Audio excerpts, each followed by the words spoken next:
ভিক্ষুকের মতো 1939 সালে এই হিটলারের আক্রমণাত্মক থেকে বাঁচার জন্য তারা এসেছিল ভিক্ষুকের ন্যায় ফিলিস্তিনের দরজায়।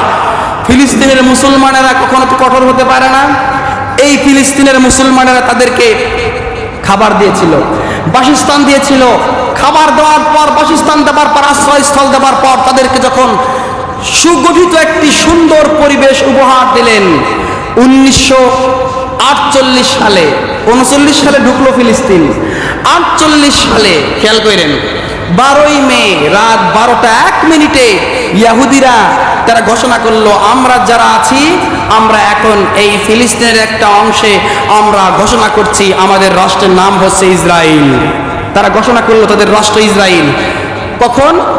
1948 সালে 12ই মে রাত 12:01 তিনি ঘোষণা করলেন। ঠিক 10 মিনিট পর the Germans destroyed our family and our homes, আমাদের জার্মানিরা আমাদের ফ্যামিলি, আমাদের বাড়িঘর সব জ্বালা দিছে, শেষ করে দিছে, ধ্বংস করে দিছে। Please you don't destroyed our home and our family, আপনি আমাদের পরিবারকে, আমাদের বাড়িঘরকে জ্বালায় দেন না, আমাদেরকে একটু আশ্রয় দেন। ভিক্ষুকের মতো 1939 সালে এই হিটলারের আক্রমণাত্মক থেকে বাঁচার জন্য তারা এসেছিল ভিক্ষুকের ন্যায় ফিলিস্তিনের দরজায়। ফিলিস্তিনের মুসলমানেরা কখনো তো কঠোর হতে পারে না। এই ফিলিস্তিনের মুসলমানেরা তাদেরকে খাবার দিয়েছিল, বাসস্থান দিয়েছিল।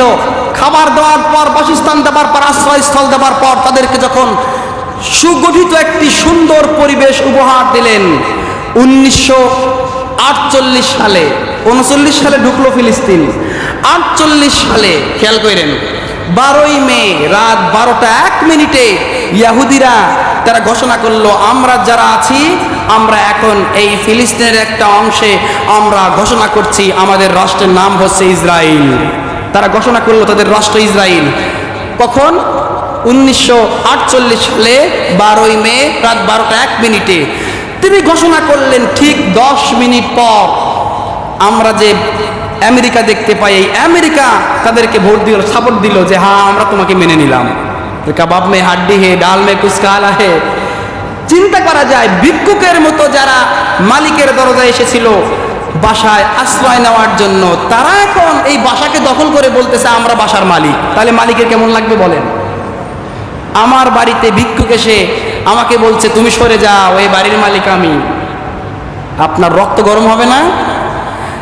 আর ওই ভিক্ষুককে সাপোর্ট দেওয়ার জন্য আমেরিকা যদি বলে হ্যাঁ ঠিক আছে, রেদওয়ান সাহেব আপনি, শুধু তাই নয়, কোরআন বলছেন, ইতিহাস বলছে, আল্লাহর রাসূলের মুখ নিঃসৃত পবিত্র বাণী বলছে ফিলিস্তিন আজকে ইহুদিদের আন্ডারে থাকতে পারে।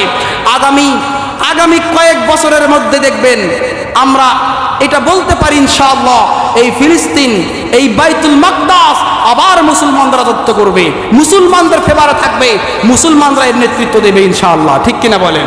এজন্য আমরা তীব্র নিন্দা জানাচ্ছি ইহুদি জাতিদেরকে। ইহুদি জাতিদের ইতিহাস বড় মারাত্মক খারাপ, ভবিষ্যৎ খারাপ। কারণ আল্লাহ সুবহানাহু ওয়া তাআলা, আল্লাহ রাসূল বলেছেন তাদের ধূলিসাৎ পৃথিবীতে কিচ্ছু থাকবে না, ধূলিসাৎ করে পৃথিবীর জমিন থেকে তাদেরকে উৎখাত করে দেওয়া হবে। পৃথিবীতে ইহুদি জাতি বলতে কিছু থাকবে না, ইসরায়েলও একদিন থাকবে না, মানচিত্র থেকে ইসরায়েল সাদা হয়ে যাবে ইনশাআল্লাহ। এটা আল্লাহ রাসূলের ওয়াদা, অঙ্গীকার। এর জন্য আল্লাহ কোরআনে বলে ইসরায়েল যাদেরকে বলেছেন ওরা হচ্ছে ইহুদি জাতি পারে না। ইহুদি জাতি হচ্ছে সেরকম সীমা লঙ্ঘনকারী, তারা নবীদেরকে হত্যা করেছে।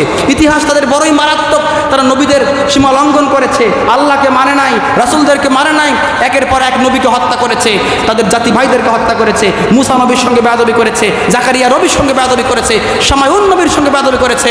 শুধু তাই নয়, হযরতে ঈসা আলাইহিস সালামকে যখন তাদের কাছে দেওয়া হয়, ঈসা নবীকে আঘাত করেছিল তারা, আল্লাহ সুবহানাহু ওয়া তাআলা তার সম্মান রক্ষার্থে তাকে চতুর্থ আসমানে উঠে নিয়েছিলেন। এটা হচ্ছে আল্লাহ সুবহানাহু ওয়া তাআলার দয়া এবং মায়া। আল্লাহ সুবহানাহু ওয়া তাআলা এই ফিলিস্তিনবাসীকে হেফাজত করুন, পারেন আমিন। আমরা বলতে চাই আল্লাহ রাসূল সাল্লাল্লাহু আলাইহি ওয়াসাল্লাম বলেছেন ফিলিস্তিনের মধ্যে একদিন মুসলমান